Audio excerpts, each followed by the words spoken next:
கர்த்தருடைய பரிசுத்த நாமத்திற்கு ஸ்தோத்திரம்.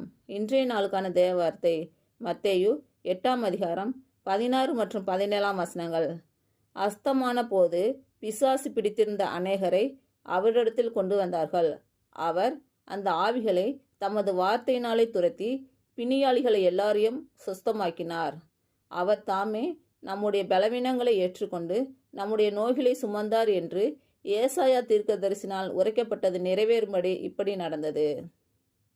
இன்று பிறந்த நாள் மற்றும் திருமண நாள் காணும் அனைவருக்கும் இயேசு கிறிஸ்துவின் நாமத்தினாலே வாழ்த்துக்கள். கர்த்தர் உங்கள் பலவீனங்களை மாற்றி உங்களுக்கு பலத்தை கட்டளையிடுவாராக. கர்த்தர் உங்களையும் உங்கள் பிள்ளைகளையும் உங்கள் பிள்ளைகளின் பிள்ளைகளையும் ஆசீர்வதிப்பாராக.